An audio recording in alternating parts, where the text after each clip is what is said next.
Muy buenos días, queridos estudiantes. Sean todos ustedes bienvenidos el día de hoy a nuestra clase de Historia Universal. Hoy vamos a hablar acerca del absolutismo monárquico. Pero antes, vamos a escuchar la exposición a Milena. ¿Correcto, Milena? Vamos a comenzar entonces con nuestra clase del día de hoy. En historia vamos a hablar acerca del absolutismo. Cuando hablamos del absolutismo, ¿a qué nos referimos? La palabra absolutismo viene del término absoluto, que significa todo. Que una persona tiene todo el poder, ¿ya? O que una persona lo tiene todo. Y monárquico viene de monarquía, viene de reyes. Entonces, cuando hablamos del absolutismo monárquico, estamos hablando de un rey que tiene todo el poder político, económico y social. Donde se desarrolló y cuáles eran sus mayores exponentes. Muy bien. La causa del absolutismo monárquico se originó debido a la decadencia del sistema feudal. Hay que recordar que el feudalismo fue un sistema imperante en Edad Media, donde los señores feudales, los dueños de regiones, de pueblos, adquirieron grandes extensiones de tierra concedidas por un rey. Ello terminó por debilitar el poder de los reyes e incluso desafiar su hegemonía. Entonces, esto es lo que es el absolutismo.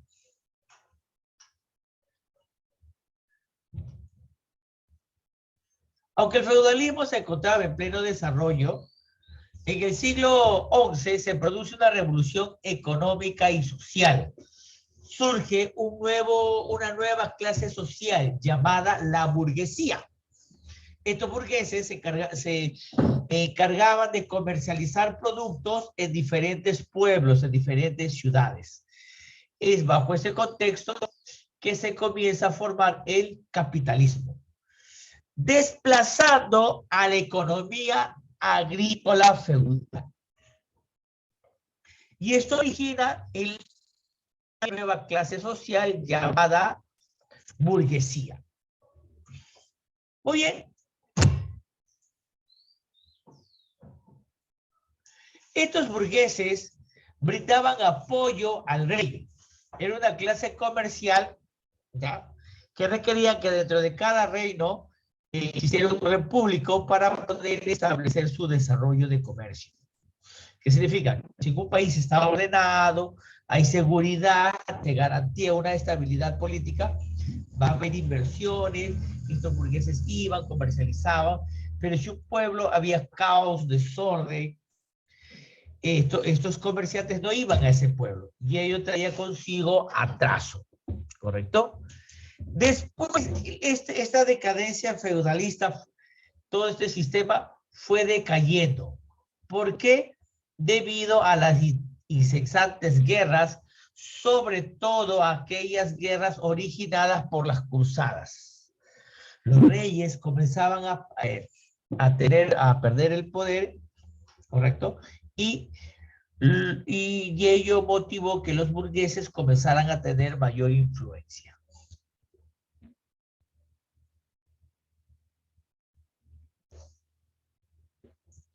Vemos parte de la influencia de la antigua Roma imperial, ¿correcto? Influyó el derecho romano, las leyes del antiguo imperio comenzaron a ser estudiadas en toda la Edad Media, específicamente en Italia y Francia. La autocracia, el gobierno de una sola persona, un gobierno personalista que comenzó a adoptar los antiguos emperadores de Roma en los siglos III. Sirviendo de ejemplo a imitar, algunas leyes señalaban que la voluntad del soberano tiene una fuerza de ley. Después, el impuesto del ejército permanente. Los reyes ya a finales de la Edad Media venían cobrando impuestos a sus súbditos por el tema de protección. Con esto pudieron disponer de todos los recursos económicos para poder tener un ejército permanente y ello poder ayudarle a extender sus territorios. Ahí.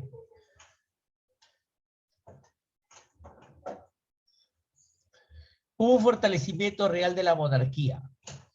Cada monarca comenzó a ser autoritario bajo el reinado de los reyes católicos. Un hecho muy importante que marcó el inicio de todo este absolutismo fue el matrimonio en 1469 entre Fernando de Aragón e Isabel de Castilla. Ello permitió la unión de reinos designados como los reyes católicos.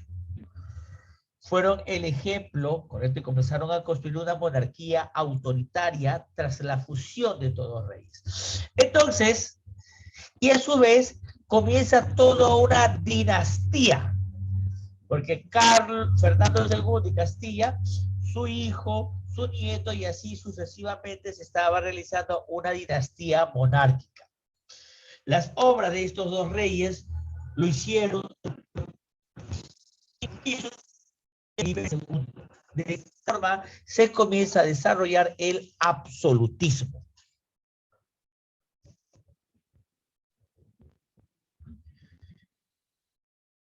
¿Correcto? Y este absolutismo español, tras la unión de estas dos familias, comenzó a expandirse y a conquistar nuevos territorios.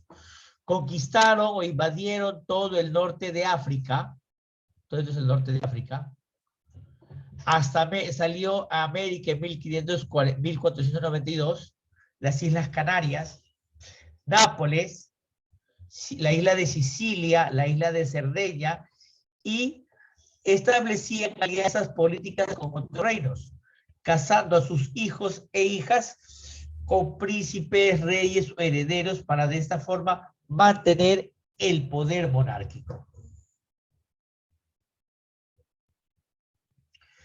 ¿Cómo surge el absolutismo francés? En Francia fue uno de los primeros estados, ¿ya?, en que se consolidó esta monarquía. Tras la llegada de la dinastía de los Capetos. ¿Recuerdan ustedes cuando comenzamos a ver la historia de los reyes holgazanes? Y después comienza la primera dinastía. Muy bien. A partir de ahí, en Francia comienza a conjurarse un nuevo sistema monárquico. Estos Capetos lucharon por toda la Edad Media para someter a los diferentes feudos. Entre los siglos XIII y XIV, destacaron los reyes capetos como Felipe Augusto, San Luis el Santo y Felipe el Hermoso. Y también ascendieron al poder la dinastía de los Valois, ¿correcto? Su mayor representante fue Luis XI y Luis XIV, que fue el rey Sol. ¿Cómo se originó la dinastía? Mira, la dinastía en España se inició tras la boda de Fernando y Catalina de Aragón, y de ahí viene una dinastía monárquica. En Francia es tras el tomar el poder los Capeto, y en Inglaterra el sistema absolutista se inició bajo la dinastía de los Tudor.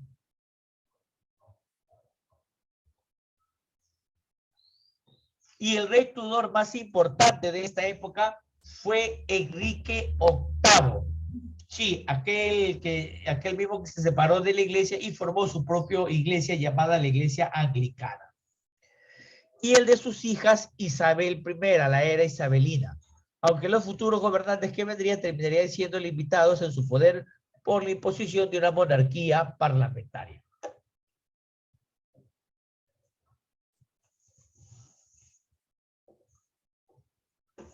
¿Quiénes postulan esa tesis del absolutismo? Tenemos a Maquiavelo, Holtz, Jacques, Jacob y Jim Bowden.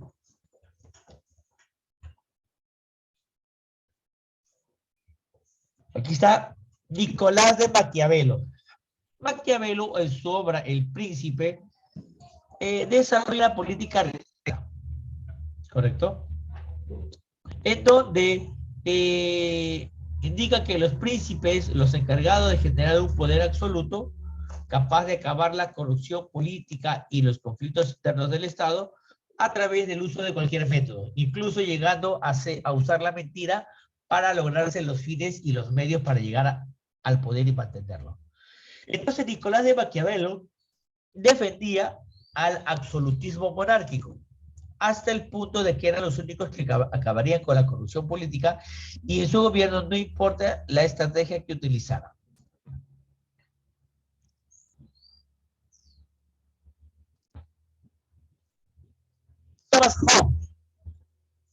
Thomas Hobbes argumentaba que había una necesidad de un poder absoluto, ¿correcto? Este poder absoluto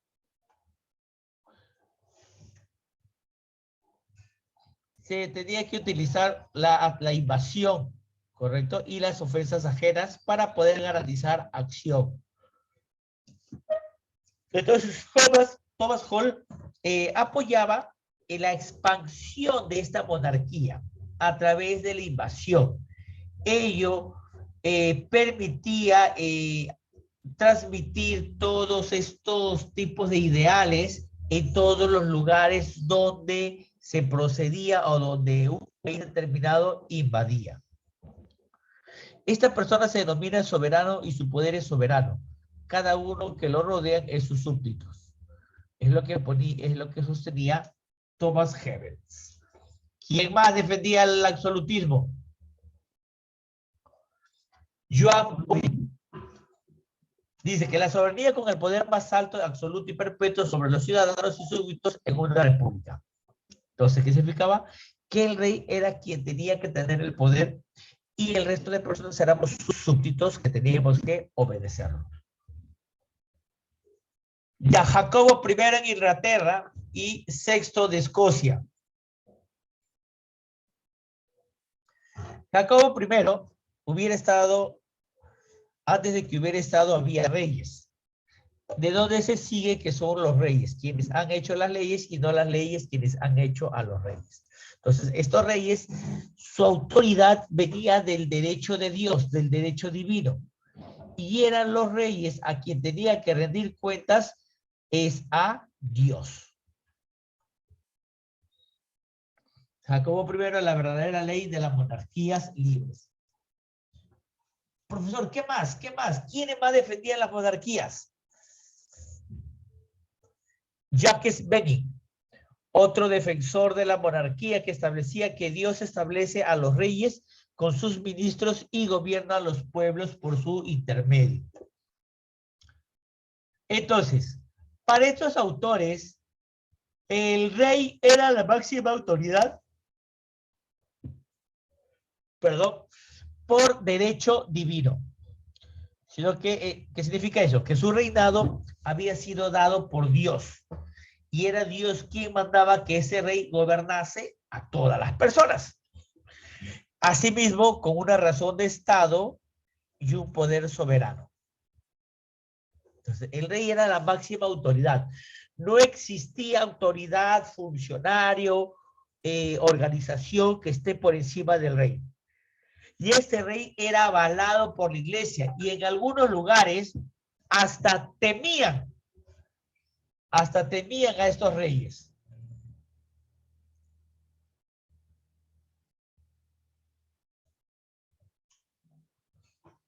Muy bien.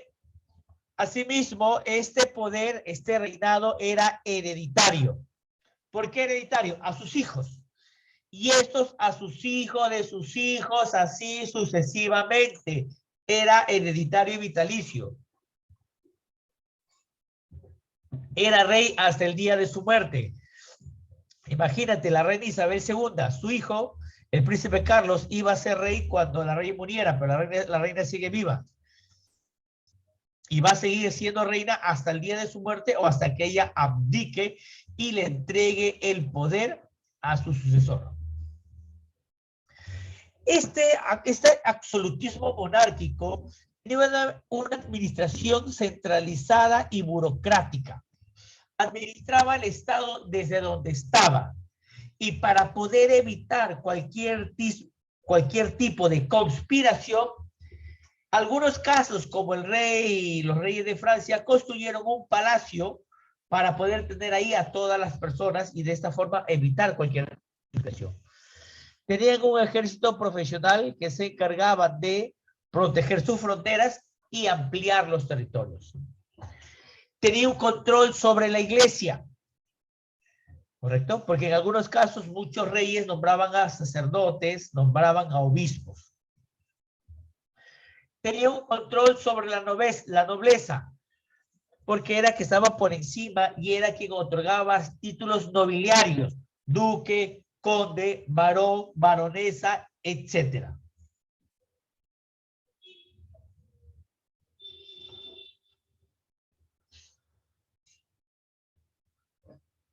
¿Cuál era la característica de ese absolutismo? Este absolutismo, ¿correcto? Eran los países absolutistas de ese entonces, del siglo XV, era España, Francia y Inglaterra. Cada una dirigida por unas casas. Por ejemplo, en España estaba la Casa de Asturias, los Borbones eran de Francia y los Tudor de Inglaterra.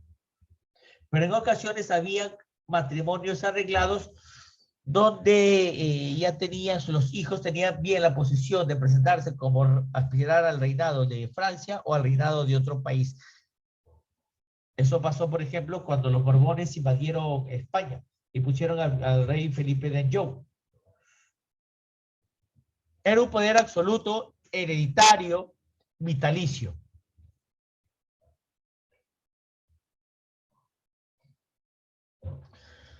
¿Cómo era el antiguo régimen? Este antiguo régimen llegó a su fin después de la Revolución Francesa, ¿correcto? Pero existía una sucesión heredero. Luis XIII lideró a Luis XIV, el rey Sol, de 1600. El rey Sol lideró a Luis XV y de Luis XV pasó a Luis XVI. Y es aquí en Luis XVI donde en Francia termina la monarquía absoluta después de la Revolución Francesa.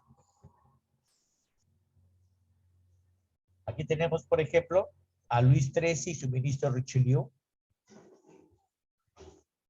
A Richelieu fortaleciendo la monarquía francesa, Cardenal Richelieu. Richelieu fue un personaje muy importante dentro de la monarquía francesa porque influyó directamente sobre el rey. Los aportes de Richelieu fue la independencia, el fortalecimiento territorial, la soberanía, la unidad nacional, la tolerancia y la base de la próxima hegemonía. A Giulio Mazarini, que continuó con la obra ¿de quién, profesor? De Richelieu. ¿Correcto?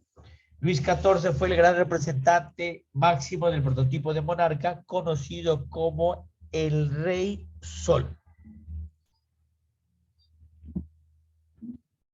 Muy bien.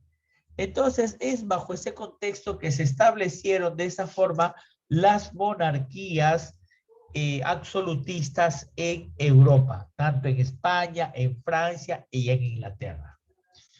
Muy chicos.